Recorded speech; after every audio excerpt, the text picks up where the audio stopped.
Hello students, welcome to our YouTube channel, The World of Economics. Today our topic is stock and flow under the unit, under the chapter Basic Concepts of Macroeconomics. So let's start. देखो economics में बहुत सारे variables होते हैं, तो उनको हमें पता होना चाहिए कि स्टॉक है या फ्लो है, तो उसको कैसे पहचानेंगे कि स्टॉक क्या होता है, फ्लो क्या होता है। तो जैसे कि एक स्टेटमेंट ले लीजिए, कोई व्यक्ति बोलता है कि मेरी इनकम 20,000 रुपीज है, तो उसका कोई मतलब नहीं है जब तक हमें उसका टाइम पता ना हो। अगर बोलता है कि मेरी इनकम 20,000 रुपीज पर मंथ है या पर ईयर है, तो ऐसे ही बहुत सारे स्टेट्स वेरिएबल्स होते हैं जिनको हमें पता करना होता है कि स्टॉक है या फ्लो है। तो हम पता करेंगे कि किसको स्टॉक बोले, किसको फ्लो बोले। जितने भी बहुत सारे इकोनॉमिक वेरिएबल्स है, like stock, like wealth, capital, income, investment, तो ये जितने सारे बहुत सारे जो वेरिएबल्स हैं उनको हमें क्लासिफाई करना एग्जाम में आता है, और कभी कभी वो डिफरेंस भी पूछता है। तो चलिए स्टार्ट करते हैं कि स्टॉक क्या होता है। देखिए, स्टॉक वो वेरिएबल्स होते हैं जिन्हें हम एक पर्टिकुलर पॉइंट ऑफ टाइम पे मेजर करते हैं।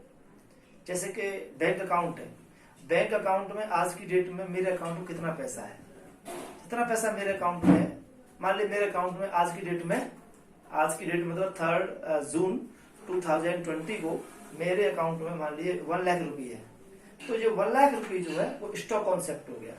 स्टॉक का मतलब होता है जैसे कि एक मान लीजिए कि उस पर्टिकुलर पॉइंट ऑफ टाइम पे वो क्वांटिटी का वैल्यू कितनी है, तो उसको क्या बोलते हैं, हम स्टॉक बोला जाता है उस इकोनॉमिक वेरिएबल को। तो डेफिनेशन आप समझ सकते हैं कि stock refers to the variables या those variables which measurable at a given point of time. Example wealth, capital, amount deposit in account on 31st March 2020. So these are the most common variables comes under the stocks. Stock are wealth, capital, amount deposit in account on and per to date. So these are the examples of the stock. Second पे जो हमारा आता है वो आता है flow. Flow को हम बात लेके चले तो फ्लो हम देखें, it refers to those variables which measurable over a period of time, over a point of time नहीं होता, यहां पे क्या हो जाता है, पीरियड ऑफ टाइम। एक समय अंतराल में जो वेरिएबल्स को मेजर करते हैं, जैसे कि मंथली इनकम हो गई हमारी, पर मंथ 20,000 रुपीज इनकम है, तो किसमें आएगी, वो स्टॉक में आ जाएगी आपकी। इसमें समय आ जाता है, टाइम चलता है, पर एनम, पर ईयर। जैसे कि इन्वेस्टमेंट है, आपने देखा ना इन्वेस्टमेंट में एक साल में कितना हमने एक्सपेंडिचर किया है मशीनरी पे, रॉ मटेरियल पे, वो सब किसमें आता है, इन्वेस्टमेंट में आता है। तो इन्वेस्टमेंट हो गया, इनकम हो गया, ये जो एग्जाम्पल्स हैं वो आपके फ्लो के एग्जाम्पल्स हैं। तो उसको हम एग्जाम्पल देख लेते हैं। तो ये वेल्थ, इसको सबको हम इरेज करते हैं। और तो फ्लो के एग्जाम्पल हो गए आपके इनकम, दूसरा हो गया आपका इन्वेस्टमेंट,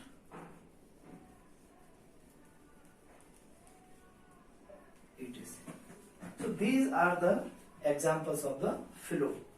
फ्लो और स्टॉक थोड़ा और हम समझने का प्रयास करते हैं कि दोनों क्या होते हैं। तो देखिए, इसके एक एग्जाम्पल से समझने का प्रयास करते हैं। मान लीजिए एक टैंक है, ये वाटर टैंक है। वाटर टैंक में मान लीजिए इसमें 50 लीटर पानी है, वाटर है, 50 लीटर वाटर है, मान लीजिए 50 लीटर वाटर। तो ये तो हो गया आपका स्टॉक। अगर इसमें मान लीजिए टैप लगा हुआ है, उस टैप से वाटर आ रहा है, मान लीजिए 5 लीटर वाटर पर मिनट आ रहा है, 50 लीटर वाटर पर मिनट आ रहा है मान लीजिए। तो पर मिनट पानी इसमें जब आ रहा है टैप के द्वारा, तो ये तो हो गया आपका फ्लो।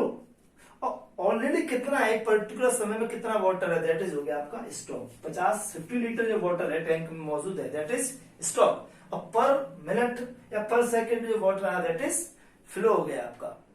या एक ऐसा समझिए आप कि पॉन्ड है, ये मान लीजिए पॉन्ड है, पॉन्ड में वाटर है दैट इज स्टॉक। एक रिवर है वो फ्लो हो रही है आपकी, उसमें वाटर आ रहा है, मान लो हिमालय से रिवर निकल रही है यहाँ से, हाँ, तो हिमालय से रिवर आ रही है ऐसे करके, तो पानी लगातार इसमें फ्लो हो रहा है, तो ये क्या है, फ्लो हो गया। तो पानी का आना और समुद्र में पानी का जाना, ये हो गया आपका, ये फ्लो हो गया। और पॉन्ड में, पर्टिकुलर पॉन्ड में कितना समय, कितना वाटर है, दैट इज स्टॉक हो गया।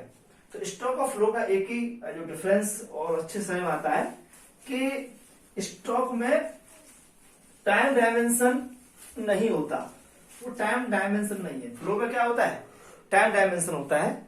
जैसे अगर हम दोनों के बीच में डिफरेंस देखें, ये तो मान लीजिए स्टॉक है, तो ये हो गया आपका फ्लो। तो पहला तो डेफिनेशन ही है कि स्टॉक रिफर्स, पहले अगर डिफरेंस करें तो दोनों के डिफरेंस में पहला तो डेफिनेशन डाल दीजिए आप कि it is the very economic variables measurable at a point of time. ये सिंपल समझ लीजिए, measurable at point of time. ऐसे वेरिएबल्स जिनको हम एक पर्टिकुलर पॉइंट ऑफ टाइम पे मेजर करते हैं तो comes under the stock, and flow refers to those variables measurable at over measurable over a period of time, over a period of time। दूसरा difference समझेंगे, इसमें क्या होता है, टाइम डायमेंशन नहीं होती है, it is not time dimensional, it is not time dimensional. इसमें टाइम डायमेंशन नहीं होता, इसमें क्या है कि इट इज टाइम डायमेंशन है, इसमें टाइम की डायमेंशन दी होती है। जैसे कि per year, per month, by annual, तो ये सब चीजें आती है, पर week, per day, per hour.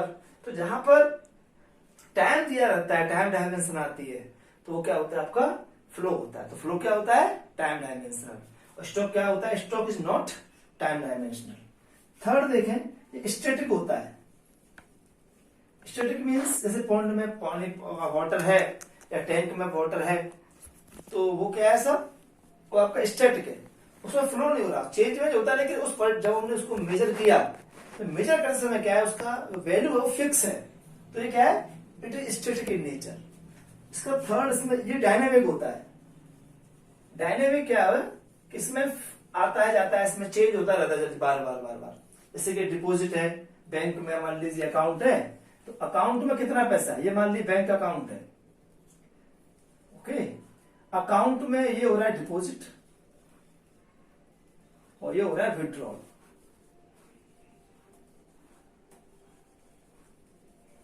मान लीजिए कि मेरे अकाउंट में मैं पर मंथ, आज की डेट में मेरे पास में 1000 रुपए अकाउंट में है, दैट इज स्टॉक। मैं पर मंथ क्या करता हूं, 2000 रुपीज में पर मंथ डिपॉजिट करता हूं, और पर मंथ में 1000 रुपये क्या करता हूं, विड्रॉ करता हूं, ओके। तो ये डिपॉजिट करना, ये हो गया फ्लो, विड्रॉ करना हो गया फ्लो, और कितना अमाउंट में उस पर्टिकुलर डेट में कितना पैसा है, कितना रुपये है, वो हो गया आपका स्टॉक हो गया। तो स्टॉक क्या है कि पर्टिकुलर समय में, पर्टिकुलर डेट में कितना क्वांटिटी है, उसको क्या बोलते हैं, स्टॉक बोलते हैं। और कितना उसमें आ रहा है, जा रहा है, कितना चेंज हो रहा है, वो एक पीरियड ऑफ टाइम पे मेजर करते हैं, तो क्या कहते हैं, फ्लो। तो आपको समझ में आ गया कितना है, स्टैटिक है, ये स्टैटिक है, दैट इज स्टॉक, और जो फ्लो हो रहा है दैट इज डायनेमिक। तो ये स्टैटिक एंड डायनेमिक होता है। एग्जाम्पल इसको है, देखिए स्टॉक क्या करता है, स्टॉक को फोर्थ इसका डिफरेंस कर सकते हैं कि स्टॉक, स्टॉक जो है फ्लो को अफेक्ट करता है, यानी कि stock impacts the flow, stock impacts the flow. और इधर कर सकते हैं हम फोर्थ में कि flow impacts the stock. Example समझेंगे आप, जैसे मान लीजिए कैपिटल स्टॉक बढ़ जाता है, कैपिटल की क्वांटिटी बढ़ जाती है, तो ऑब्वियसली गुड्स एंड सर्विस का फ्लो बढ़ जाएगा। इधर देखेंगे फ्लो इम्पैक्ट स्टॉक, मान लो गुड्स एंड सर्विस का फ्लो बढ़ जाता है, इसका मतलब क्या है कि लोगों की जो वेल्थ का जो स्टॉक है वो भी बढ़ जाएगा। तो हम देख सकते हैं कि आपस में एक दूसरे को अफेक्ट करते हैं। Okay, so this is all about the stock and flow. अगला जो टॉपिक है that is circular flow of income या मनी। तो हमारा अगला टॉपिक है सर्कुलर फ्लो ऑफ इनकम या money, both are same. Before starting to discuss this topic, first of all we should know about the sectors of the economy. Broadly, there are four sectors of the economy. Number one, household sector, producer sector, government sector, rest of the world sector. आप समझते हैं कि होते क्या है, क्योंकि पूरा जो फ्लो का जो कॉन्सेप्ट है वो इसी पर डिपेंड करता है। तो हाउस होल्ड सेक्टर्स में इसमें consumers of goods and services, जो भी कंज्यूम करता है गुड्स सर्विसेज को, किसमें आता है, हाउस होल्ड सेक्टर में आता है। चाहे वो इंडिविजुअल है, चाहे कोई इंस्टीट्यूशन है, वो किसमें आएगा, आपका हाउस होल्ड सेक्टर में आता है। एंड दूसरा, household sector the also the owners of factor of production. जो फैक्टर ऑफ प्रोडक्शन होते हैं, आपको पता है कि they are 4 factor of production, land, labour, capital, entrepreneurship. So factor of production जो 4 होते हैं, उनका ओनर कौन होता है, उनका ओनर होता है वो कौन होता है, हाउस होल्ड सेक्टर होता है। तो basically house hold sector goods and services का कंज्यूमर्स भी है और फैक्टर प्रोडक्शन का वो सप्लायर्स भी है, वो ऑनर्स भी है फैक्टर प्रोडक्शन का। सेकंड जो हमारा सेक्टर आता है दैट इज प्रोड्यूसर सेक्टर। इसमें ऑल प्रोड्यूसिंग यूनिट्स, जो कुछ भी जो कोई प्रोडक्शन करता है वो किसमें आता है, प्रोड्यूसर सेक्टर में आता है। इसको फर्म्स ही बोल देते हैं, कहीं कहीं फर्म्स आ जाता है, तो वो था सेम। तो all the producing units which manufacture something comes under the producing sector. And third one, government sector. Government भी बहुत तरह से काम करती है। आपने देखा गवर्नमेंट कंपनियां होती है, वो बहुत सारे गुड्स एंड सर्विस का प्रोडक्शन करती हैं। Government as a welfare agency काम करती है, लॉ एंड ऑर्डर को मेंटेन रखती है, हेल्थ एजुकेशन में बहुत सारा पैसा खर्च करती है। तो जो गवर्नमेंट जो बहुत सारे काम करती है वो किसमें काम आते हैं, सभी गवर्नमेंट सेक्टर में आते हैं। फोर्थ है rest of the world sector. क्योंकि आज का जमाना जो है ग्लोबलाइजेशन का जमाना है और हर कंट्री दूसरे पे डिपेंड करता है, एक्सपोर्ट इंपोर्ट करता है। तो रेस्ट ऑफ वर्ल्ड सेक्टर में एक्सपोर्ट इंपोर्ट आते हैं, हम बाहर चीजों को भेजते हैं, दैट इज एक्सपोर्ट। बाहर से गुड्स सर्विसेज का हम मंगाते हैं, दैट इज इम्पोर्ट। यहाँ से भी कैपिटल बाहर जाता है, बाहर से कैपिटल यहाँ आता है। तो कैपिटल का मूवमेंट अदर फॉरेन कंट्रीज में और गुड्स एंड सर्विस का मूवमेंट वो किसमें आता है, rest of the world sector में आता है। अब जो बात निकल के आती है, चूंकि ये चारों सेक्टर्स ना एक दूसरे पे डिपेंड है, इंटरडिपेंडेंस है। तो इंटरडिपेंडेंस कैसे है, देखिए प्रोड्यूसर सेक्टर क्या करता है, गुड्स एंड सर्विस का प्रोडक्शन करता है। तो कौन करता है, कंज्यूम, हाउस होल्ड सेक्टर को कंज्यूम करता है। अच्छा, प्रोड्यूसर सेक्टर क्या करता है, गुड्स एंड सर्विस का प्रोडक्शन करता है। तो किसके हेल्प से करता है, वो फैक्टर ऑफ प्रोडक्शन की हेल्प से करता है। तो वो कहां से आते हैं, वो कौन देता है, आपका हाउस होल्ड सेक्टर देता है। तो दोनों आपस में देखा कैसे इंटर रिलेटेड है। इसी तरह से देखिए गवर्नमेंट क्या करती है, टैक्स चाहिए गवर्नमेंट को, टैक्स कहां से आता है, टैक्स कौन देता है, हाउस होल्ड देता है या प्रोड्यूस सेक्टर देता है। और गवर्नमेंट बहुत सारी गुड सर्विस का प्रोडक्शन करती है, उसको कौन करता है purchase, house hold sector purchase करता है। और गवर्नमेंट उसके अलावा रेस्ट ऑफ द वर्ल्ड ये भी अफेक्ट करता है। देखिए हमारे गुड्स का हम एक्सपोर्ट करते हैं, इंपोर्ट करते हैं। तो चारों जो सेक्टर्स हैं वो आपस में क्या है, इंटरडिपेंडेंस है। तो इंटरसेक्टोरियल डिपेंडेंस जब आपस में रहती है, इसके कारण क्या होता है, एक फ्लो होता है, इसको बोलते हैं इंटरसेक्टर फ्लो होता है। तो इंटरसेक्टर फ्लो क्या है, अब उसको हम समझने का प्रयास करते हैं। वैसे हमारे सिलेबस में केवल 2 सेक्टर्स लिए गए हैं, house hold sector and producer sector. ये गवर्नमेंट सेक्टर और rest of the world sector हम आप हायर क्लासेस में पढ़ेंगे। 10+2 तक हमारे पास में केवल हमें 2 सेक्टर्स इकोनॉमी के बारे में पढ़ना है। अब देखते हैं कि किस तरीके से सर्कुलर फ्लो ऑफ इनकम होता है। जैसा कि आपने देखा कि 4 सेक्टर्स होते हैं और आपस में डिपेंडेंस होते हैं। तो सर्कुलर फ्लो ऑफ इकोनॉमी पढ़ने से पहले 2 तरह के फ्लो के बारे में पढ़ते हैं। एक तो होता है रियल फ्लो। तो रियल फ्लो क्या होता है वो समझते हैं थोड़ा सा। और ये सब जो पढ़ रहे हैं ना, ये all about only the 2 sectors of the economy जो हमारे सिलेबस में है। देखिए, फर्स्ट आपका हाउस होल्ड सेक्टर है, ये आपका प्रोड्यूसर सेक्टर है। अब देखेंगे इनके बीच में किस तरीके से फ्लो होता है। रियल फ्लो क्या होता है कि रियल चीजों का, रियल गुड्स एंड सर्विस का फ्लो होना। तो real flow refers to the flow of goods and services among different sectors of the economy is known as the real flow. You can see household sector is the owner of factor of production. तो factor production, land, labour, capital, entrepreneurship, ये जो factor production है इनका flow कहां से होता है? House hold sector से होता है प्रोड्यूसर सेक्टर की तरफ। एंड इनके सहायता से प्रोड्यूसर सेक्टर जो है, फर्म्स जो है, वो गुड्स एंड सर्विस का प्रोडक्शन करती हैं। बदले में गुड्स एंड सर्विस का फ्लो होता है from the producer sector to the household sector.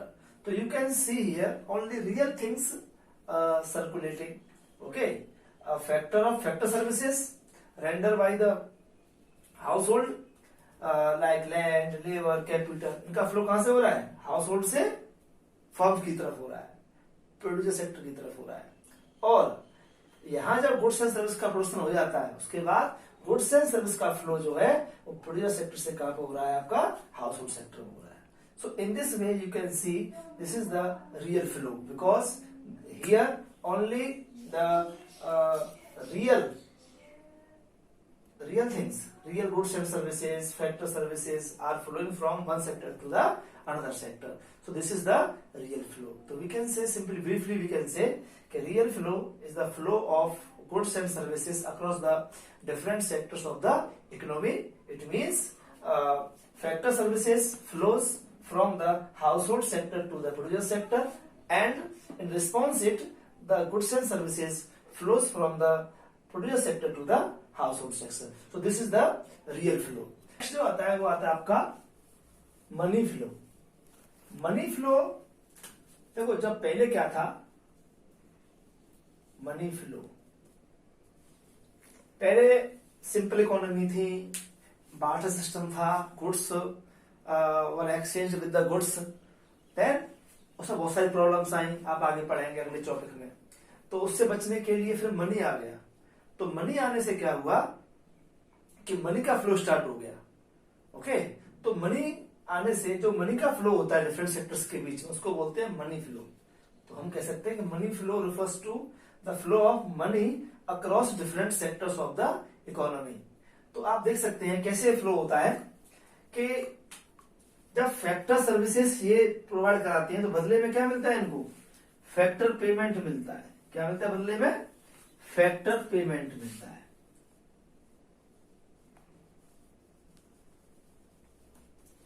Factor payments. अब उल्टा करना पड़ेगा हमें। अब बदले में यहां क्या मिलता था, इन्हें क्या मिलेगा? फैक्टर पेमेंट्स आएगा। यहां से चूंकि ये क्या करेंगे, गुड्स फैक्टर सर्विसेज जो है हाउस होल्ड से कहां जाती हैं? फर्म्स के पास जाती हैं। तो बदले में क्या मिलता है? उनको पैसा मिलता है, जैसे कि लेबर को सैलरी मिलती है, लैंड को रेंट मिलता है, कैपिटल को इंटरेस्ट मिलती है, एंटरप्रेन्योरशिप को आपका प्रॉफिट मिलता है। तो ये जो फैक्टर जो पेमेंट्स है, इसके लिए तो पेमेंट है और इसके लिए क्या है? फैक्टर इनकम है। तो इसको या तो फैक्टर पेमेंट्स बोल दो या इसको फैक्टर इनकम बोल सकते हैं। ओके, तो हाउस होल्ड के लिए फैक्टर इनकम है और प्रोड्यूसर सेक्टर के लिए वह फैक्टर पेमेंट्स है। अब जो फैक्टर पेमेंट इनको मिला, जो इनकम इनकी अर्न हुई, वो इनकम कहां होगी? जो गुड्स एंड सर्विस का जो प्रोडक्शन हुआ, उस प्रोडक्शन पे क्या करेगा? ये खर्च करेंगे उससे। तो ये यहां भी मेरे को थोड़ा सा चेंज करना पड़ेगा इस तरीके से। तो ये जो है यहां क्या होगा? एक्सपेंडिचर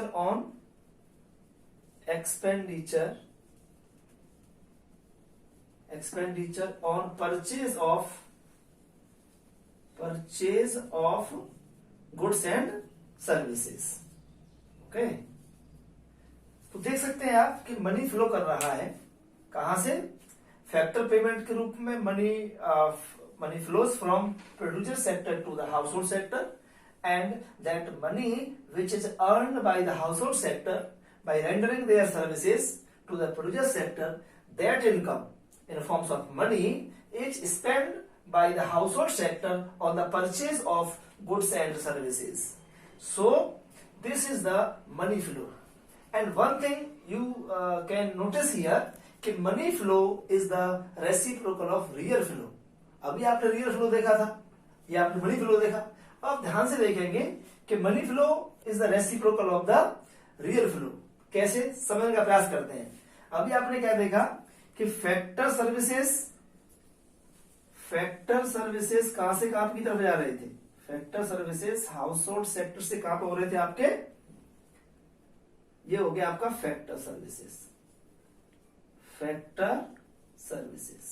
अब देखिए फैक्टर सर्विसेज जब हाउस होल्ड सेक्टर से फैक्टर सर्विस कहां गए, उनका फ्लो कहां से कहां हुआ, हाउस होल्ड सेक्टर से प्रोड्यूसर सेक्टर की तरफ।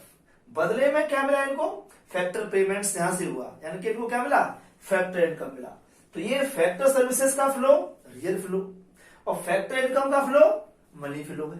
तो you can see here this is the reciprocal, money flow is the reciprocal of real flow. Similarly you can see here the flow of goods and services. अभी आपने real flow में क्या देखा, flow of goods and services. Okay, goods and services का जो flow था वो कहां से था, वो आपका प्रोड्यूसर सेक्टर से हाउस होल्ड सेक्टर की तरफ। अब इसको किसने किया परचेज किसने किया, हाउस होल्ड ने परचेज किया। तो हाउस होल्ड ने परचेज किया तो house hold spends money on the purchase of goods and services. तो आप देख सकते हैं कि money flow is the reciprocal of real flow because money flow occurs in response of real flow. First real flow and response क्या आता है आपका, मनी फ्लो आता है। तो you can C and one more thing, this is circular, आपने नाम सुना है, ये आ गया आपका। अब हम समझते हैं सर्कुलर फ्लो ऑफ इनकम क्या है।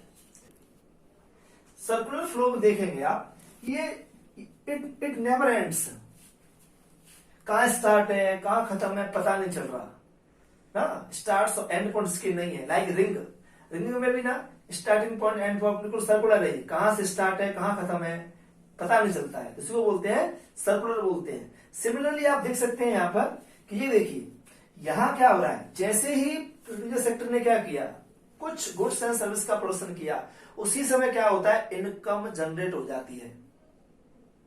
वही इनकम क्या होती है, वो फैक्टर इनकम के रूप में कहा जाती है, हाउस होल्ड के पास आ जाती है। हाउस होल्ड के पास इनकम आती है, उसके पास रहती नहीं है, वह क्या करता है, उस इनकम क्या करता है, वो एक्सपेंडिचर कर देता है। तो जो पहला जो इसके 3 फेज होते हैं, पहला होता है इनकम जनरेशन फेज। यहां पे क्या हो रहा है, इनकम जनरेट हो रही है। जब गुड्स एंड सर्विस का प्रोडक्शन हो रहा है तो क्या हो रहा है, एक्चुअली इनकम जनरेशन हो रहा है, उसको बोलते हैं आपका ये इनकम जनरेशन फेज हो गया।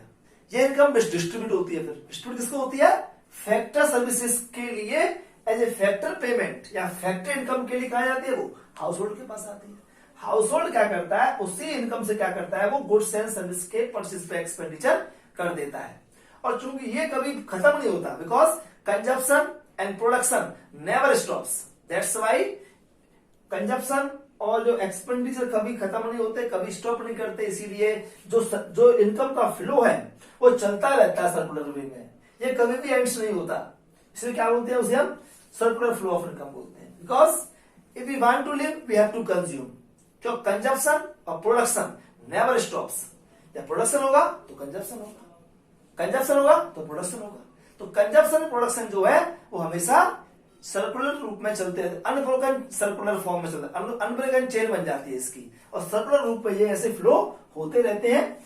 इसलिए उसको क्या बोलते हैं हम, सर्कुलर फ्लो ऑफ इनकम बोलते हैं।